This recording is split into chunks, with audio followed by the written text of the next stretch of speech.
meus amigos, sejam bem-vindos mais uma vez, professor Arley Souza falando. Estávamos tratando aí da disposição do próprio corpo como direito de personalidade. Vamos continuar o nosso tema de onde nós paramos. Desde já eu peço a vocês que, querendo, me sigam no Instagram, né? Meu canal no Instagram é @prof. Arley Souza. Lá eu dou dicas diárias, praticamente, sobre temas de processo civil que vão cair no seu concurso do TJ da Paraíba, ou do MP da Paraíba e do TJ do Rio Grande do Norte. E continuarei dando dicas de concurso em processo civil, direito civil e, no futuro breve, de direito eleitoral para aqueles que vão fazer o concurso unificado do TSE. Então, se você estiver gostando das nossas aulas, nos siga, compartilhe, comente. Podem tirar dúvidas no direct, eu sempre respondo, tá certo? E também, se por acaso não quiserem tratar dessa forma conosco, poderão enviar e-mail para profarleysouza@gmail.com. Dê um feedback de vocês, falem dessa metodologia que estamos utilizando, que nós estamos aqui sempre tentando melhorar para vocês. Vocês merecem o melhor conteúdo e a melhor aula que nós podemos ministrar, tá certo? Então, aguardo aí o feedback de vocês, seja por e-mail, seja no meu Instagram, para que a gente vá cada vez mais melhorando aí a nossa forma de lhes ajudar a alcançar o objetivo de vocês, que é o concurso público, né? Que é o alcance, né? A posse no cargo público. Que certamente muitos de vocês que aqui estão terão muito êxito nesse concurso do TJ do Rio Grande do Norte. Sem maiores delongas, vamos começar aí a nossa aula 5, parte 3, em que nós vamos continuar falando sobre o tema da disposição do próprio corpo, né, para fins agora, nos termos autorizados pela lei, para fins de transplante, tá certo? Diz aqui, ó, o artigo 13, nós tínhamos parado aqui na última aula, né, diz o artigo 13 do Código Civil o seguinte: salvo disposição expressa, salvo exigência médica, salvo por exigência médica, é defeso, ou seja, é proibido, o ato de disposição do próprio corpo, quando importar diminuição permanente da integridade física ou contrariar os bons costumes. Parágrafo único. O ato previsto neste artigo, ou seja, dispor do próprio corpo, será admitido para fins de transplante na forma que a lei estabelecer, né? na forma estabelecida em lei especial. Existe uma lei especial que regula os transplantes no Brasil. E essa lei não vai cair no seu concurso, mas nós vamos ter que abordar alguns tópicos dela, porque ela está associada à ideia de direito civil, né? Então, vamos ter que ter essa noção. Joia? Diz aqui, essa lei diz o seguinte, ó: na doação em vida de órgãos, o beneficiário, o doador pode indicar o beneficiário. Então, se eu quero doar um órgão para um parente meu, eu posso indicar quem vai receber o órgão, certo? Se eu estou fazendo isso em vida. Suponha que eu tivesse um irmão que precisasse de um rim e eu fosse compatível com esse meu irmão. Eu poderia doar o meu rim, destinando esse meu rim para ele especificamente. Nesse caso, ele iria furar a fila, né, de doadores, mas é porque a lei autoriza, já que eu vou doar o órgão e eu estou vivo, eu posso escolher a pessoa que vai ser beneficiária do órgão, certo? Isso é autorizado pela lei. Quanto à doação pós-morte, há um debate na doutrina que diz o seguinte: a doação pode ter finalidade altruística, né, ou finalidade científica, né? A finalidade altruística é aquela que tem por objetivo o transplante de órgãos. Então, o indivíduo vai doar para alguém com a finalidade de ajudar esse alguém a sobreviver, né? É a doação feita post-mortem, ou seja, pós-morte. Joia? A redação original do artigo 4º da Lei 9434/97, que regulamentava essa questão dos transplantes, trazia o princípio da presumir consente, ou seja, do princípio do consentimento reduzido, certo? Ou seja, se o doador nada dissesse, né, era porque era doador. Ou seja, se o indivíduo não dissesse nada, em regra, ele era doador. Isso não está mais valendo, tá bom? houve mudança nisso. Hoje em dia, para que a pessoa seja doadora, ela tem que dizer expressamente que é doadora. Joia? Beleza, professor, beleza, captei.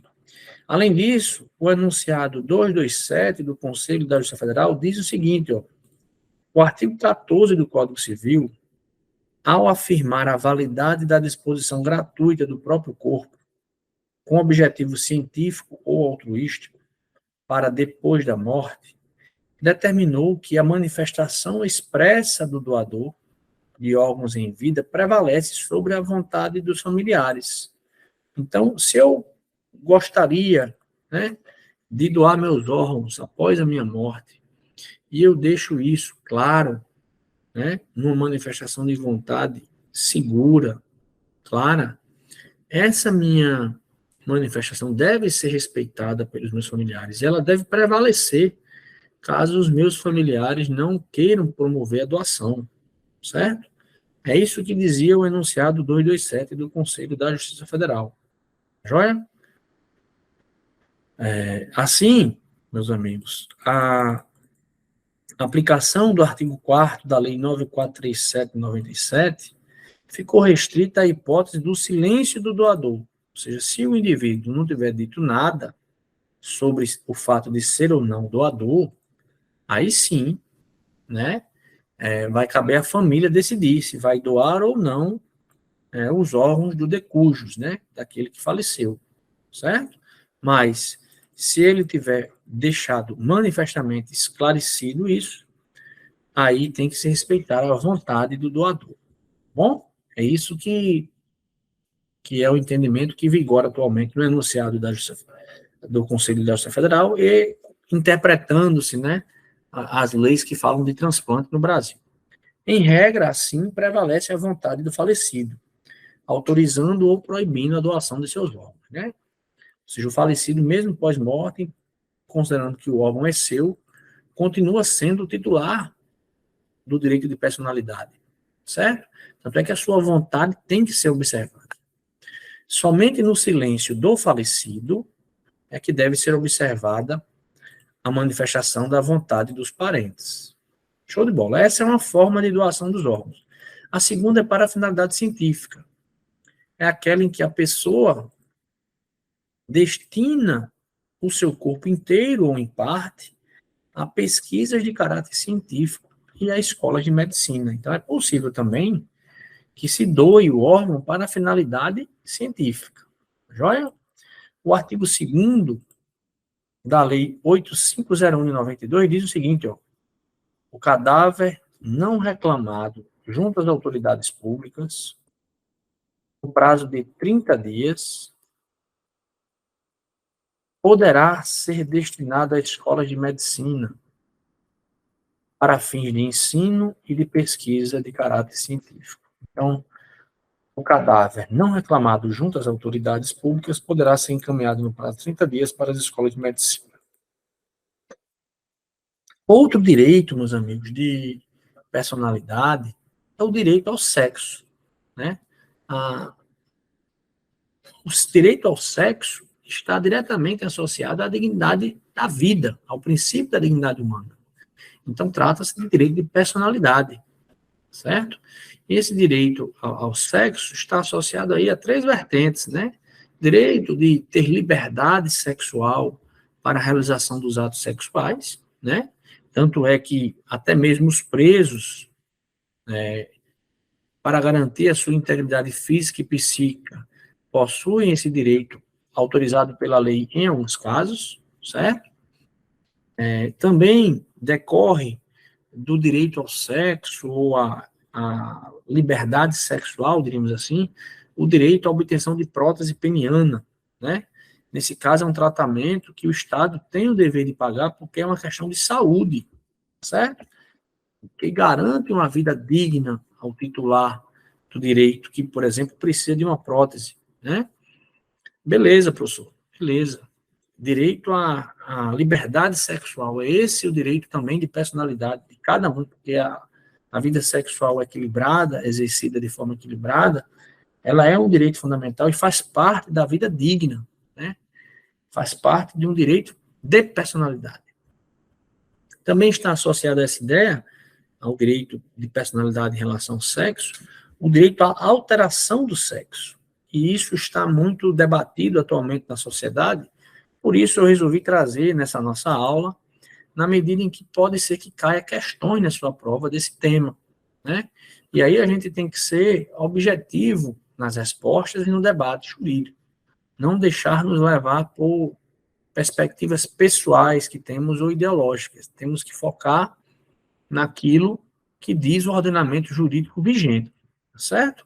E os motivos que levaram à construção desse ordenamento jurídico. Desde já, é preciso esclarecer alguns termos jurídicos para que vocês compreendam sobre o que nós queremos tratar, e eu vou até mostrar para vocês uma questão de 2022 que abordou esse tema. Tá joia? Diz o seguinte, ó, transexual é a pessoa que rejeita a sua identidade genética e a própria anatomia de seu gênero, identificando-se psicologicamente como alguém do gênero oposto. Esse é o conceito jurídico, né, técnico de transexual. Transexual é a pessoa que rejeita a sua identidade genética. Ele não se sente psicologicamente do mesmo modo, em ligação, diríamos assim, com a sua identidade genética ou com a própria anatomia do seu gênero. E aí ele acaba se identificando como um indivíduo do gênero oposto, certo? Não é algo tratável, ou seja, não é considerado mais hoje em dia uma doença, certo? Não é mais considerado tratável porque isso decorre de uma formação genética, certo? A medicina não trata isso, eu diríamos assim, hoje em dia, mais como um CID, né? A resolução 16.652 do CRM autoriza e dá direito que esse indivíduo que assim se sente, né, atendendo os requisitos legais, promova o que nós chamamos de troca do seu sexo. Beleza? O conceito de transexual ele é diferente do conceito de homossexual. O conceito jurídico de homossexual diz respeito àqueles que têm atração pelo sexo, por indivíduos que têm o mesmo sexo, né? Não é o mesmo conceito, o transexual, do homossexual. Existe uma diferença jurídica conceitual nesses termos, certo? O homossexual, nesse caso, ele tem uma formação genética perfeita, que coincide, inclusive, com a sua perspectiva física. Agora, a atração que ele tem para ter relações sexuais é com alguém do mesmo sexo. Beleza. No caso do transexual, há uma diferenciação psicológica, né?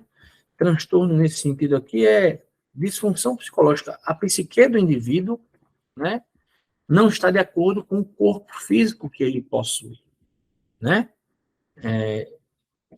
Desvio, digamos assim, para que não ofenda ninguém. O meu objetivo aqui não é ofender ninguém. É um desvio da psique, uma diferenciação da psique com a realidade física imposta biologicamente ao indivíduo.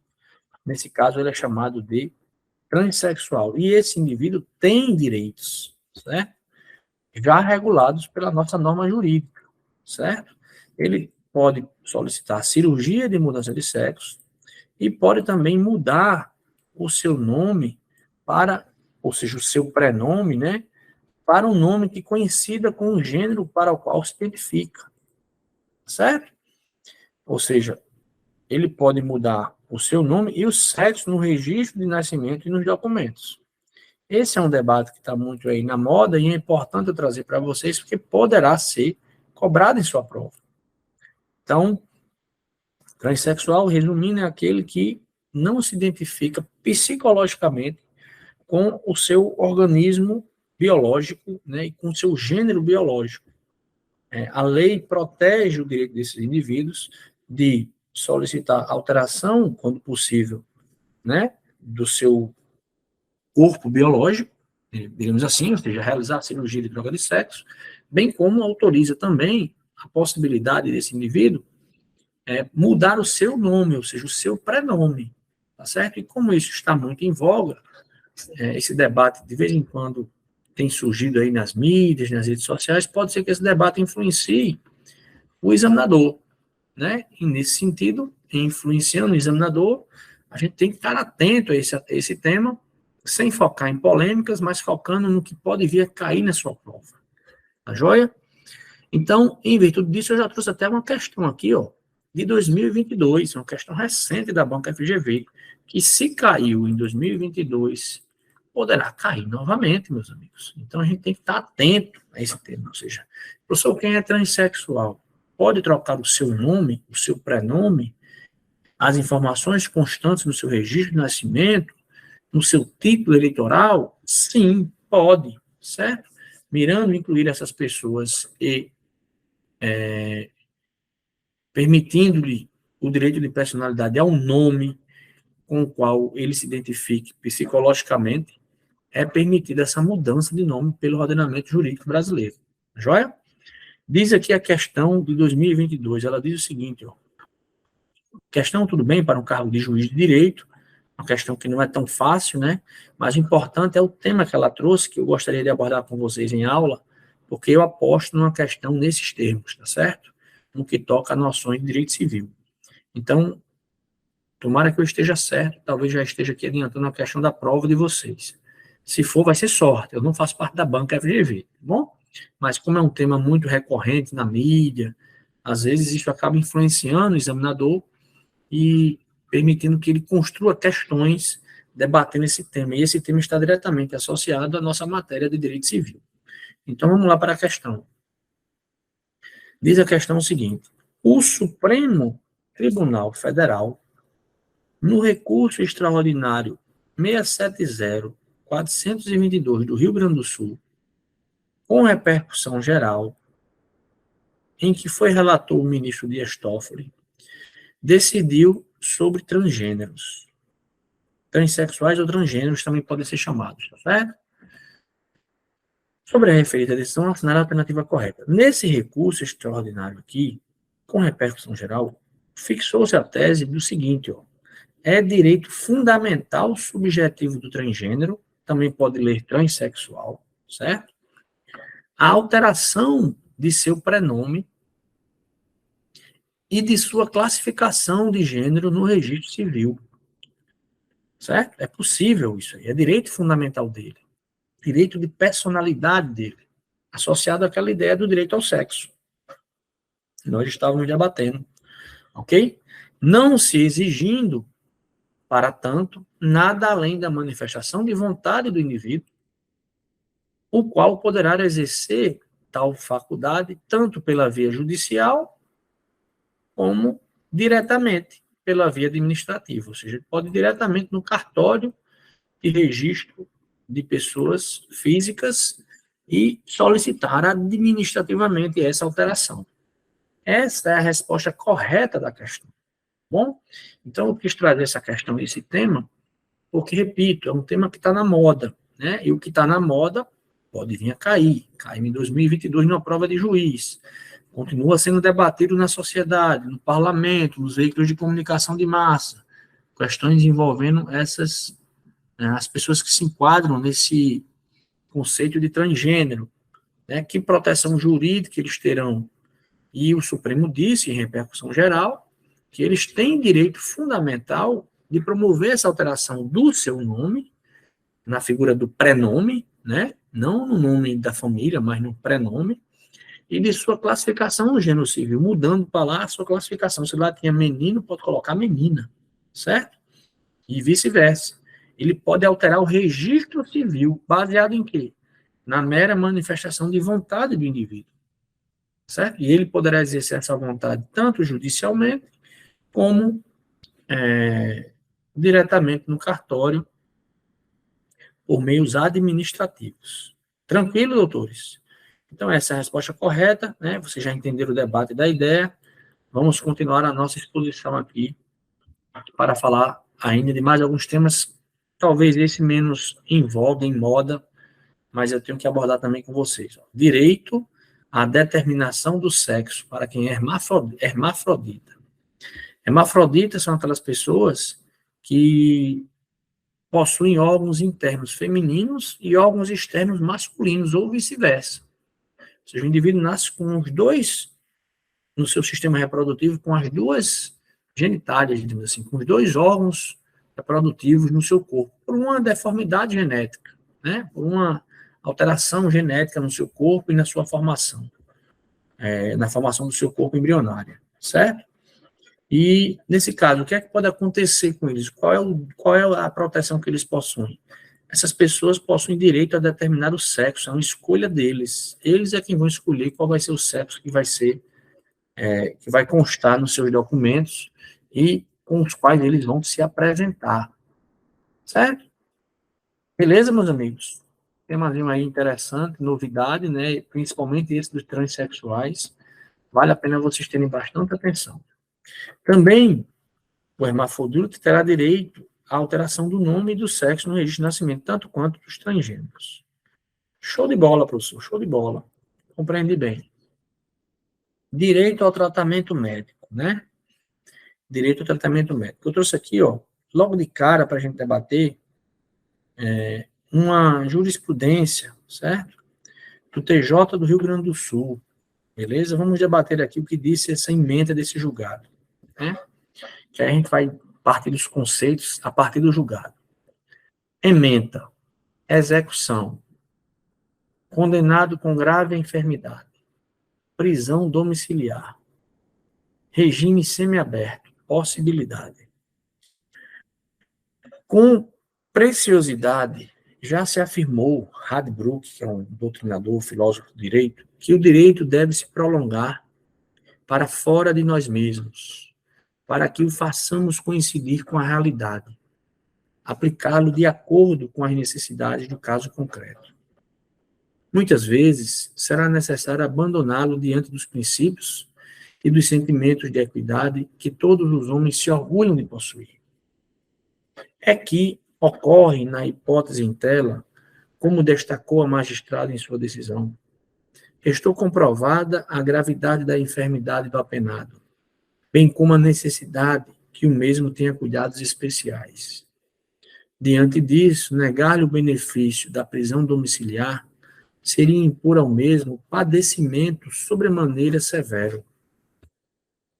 Ademais, muito embora as instalações de nossa casa prisional, só um minuto,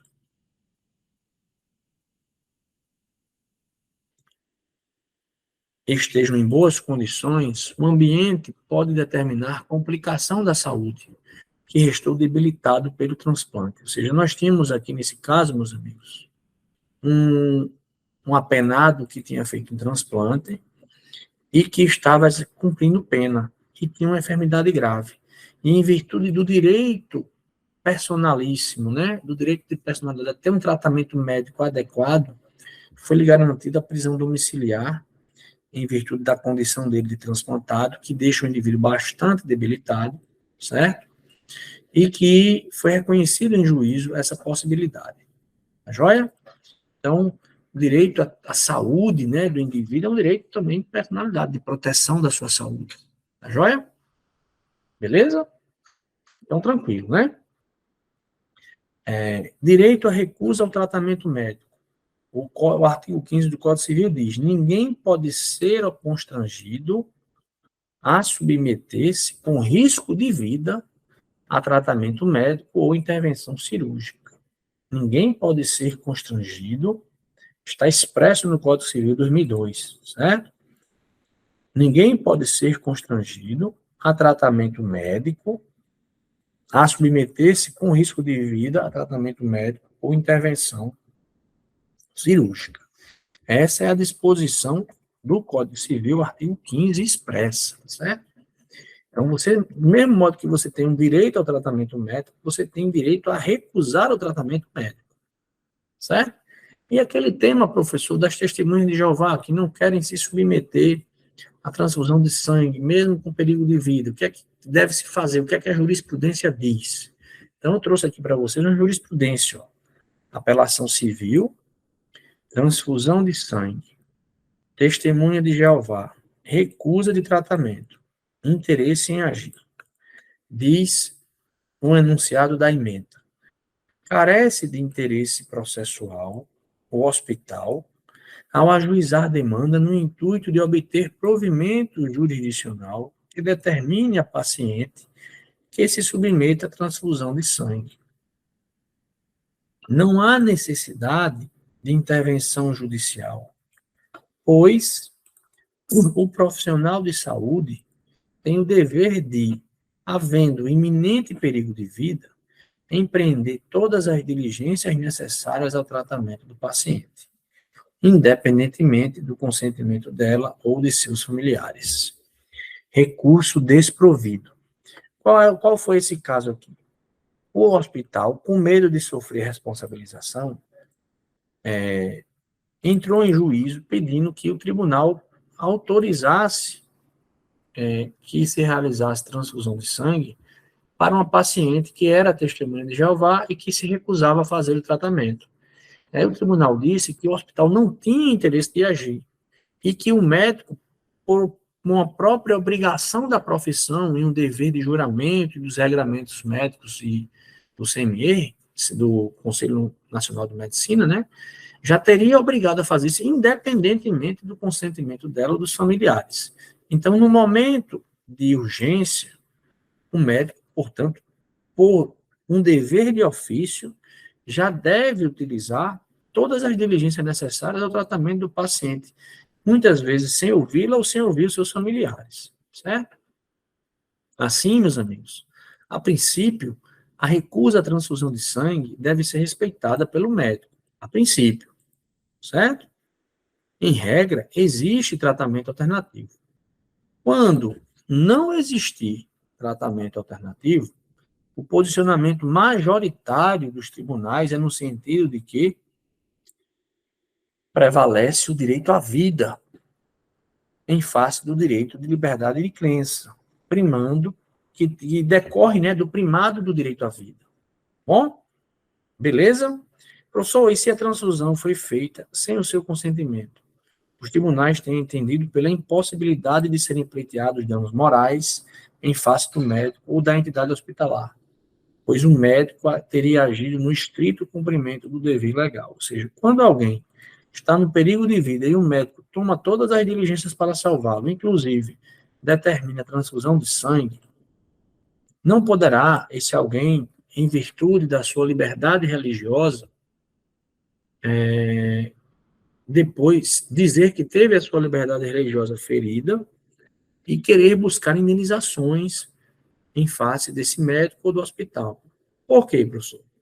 Porque o médico tem o dever de salvar a vida do paciente e usar todas as diligências e conhecimentos necessários. E a jurisprudência, só pesando esses dois valores, ponderando esses dois valores, direito à vida, primado do direito à vida e direito à liberdade religiosa, bem como as obrigações e o dever do médico ético de tentar usar todas as diligências necessárias para salvar a vida do paciente, os tribunais têm entendido que não caberia indenização, que o médico estaria protegido pelo exercício regular da profissão. Tranquilo, meus amigos? Beleza? Beleza. Já já vamos encerrar esse vídeo, também já está ficando um pouco longo, né? Vamos falar agora do direito ao nome, rapidamente, certo? Para depois nós começarmos sobre o direito à imagem, já no próximo vídeo. Direito ao nome. O que é que diz o Código Civil? O artigo 16 diz o seguinte: toda pessoa tem direito ao nome, nele compreendidos o prenome e o sobrenome. Todas as pessoas têm o direito personalíssimo do nome, direito de personalidade, certo? Artigo 17. O nome da pessoa não pode ser empregado por outra em publicações ou representações que a exponham a desprezo público, ainda quando não haja intenção difamatória. Protege, nesse caso, meus amigos, a honra da pessoa. Então, você não pode utilizar o nome de alguém, certo? Para exibi-la a desprezo público, expô-la a desprezo público, mesmo que você não tenha a intenção difamatória. Essa é a regra. Joia? Artigo 18 do Código Civil diz: sem autorização, não se pode usar o nome alheio em propaganda comercial, né? Não se pode também proteção dos direitos de personalidade prevista no Código Civil. E o artigo 19 diz: o pseudônimo adotado para atividades lícitas goza de proteção que se dá ao nome. Às vezes, a pessoa ela é mais conhecida pelo apelídio, ou seja, pelo pseudônimo, do que pelo próprio nome. E esse pseudônimo, muitas vezes mais famoso do que o próprio prenome da pessoa, ele pode ser protegido, né, pelo titular do pseudônimo. Ele pode ser protegido porque a lei garante assim. Então, imagine aí o pseudônimo de Xuxa, né? Xuxa não era o nome dela, né? O nome de Xuxa era outro, nem me lembro o nome de Xuxa, né? Maria das Graças Meneghel, acho que era esse o nome dela, antes dela se tornar Xuxa. Xuxa era um pseudônimo, depois ela até incluiu o nome Xuxa no nome verdadeiro dela, mas no primeiro momento não havia isso. E o pseudônimo Xuxa tinha proteção legal, como também tem o de Silvio Santos, que é um pseudônimo artístico, né? Então os artistas costumam usar pseudônimos nas suas relações comerciais, na sua vida de artista, e esse pseudônimo ele tem, se ele for utilizado para atividades lícitas, né, ele tem a mesma proteção que se dá ao nome. Disposição expressa do Código Civil. Tranquilo, meus amigos? Beleza, professor, beleza. Devagarinho a gente chega lá. O pseudônimo não é proibido quando usado para atividades lícitas. Beleza.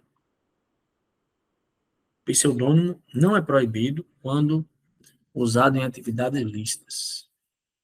Agora, em relação ao natimorto, não se pode utilizar pseudônimo, né, pessoal? Tem se proibido nos tribunais direito ao pseudônimo, né? Aqui não ficou claro, não, certo? No natimorto, vou até apagar isso aqui. Certo? O natimorto, ele pode ser registrado como um direito fundamental, porque, na verdade, na prática, né, a gente vê que a criança já tem um nome ainda no útero da mãe. É isso? Então, sim, a criança que nasce natimorta, ela vai ter um registro próprio, certo? Não vai ter o registro de nascimento, já que ela não nasceu com vida, mas quando fosse fazer o registro no livro específico do cartório, informando a situação de natimorto, essa criança terá um nome que será dado pela família, mesmo tendo nascido morta. Bom? E por último, meus amigos, falta falar ainda, nós vamos falar no próximo vídeo, do direito à imagem, certo? E vamos debater questões de concurso aqui. Tem duas questões importantes para a gente debater. Joia? Nós vamos debater no próximo vídeo, que esse vídeo aqui já está um pouco longo. Então, nós vamos finalizar a aula na aula 5, parte 4. Tá bom? Eu vou interromper aqui o compartilhamento, agradecendo a ciência, pela atenção, pela compreensão, dizendo a vocês que, se permanecerem dúvidas após assistirem essas aulas, vocês podem enviar e-mail para profarleysouza@gmail.com, certo?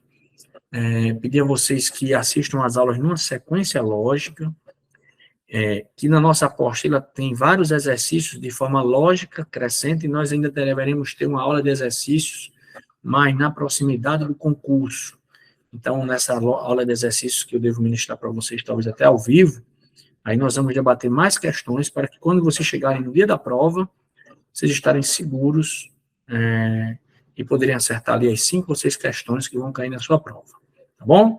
Desde já eu agradeço a atenção. Já continuaremos aí no próximo vídeo, na aula 5, parte 4, para finalizarmos todo esse tema de direito da personalidade. Até logo, tudo de bom, bons estudos, estamos juntos aí. Valeu!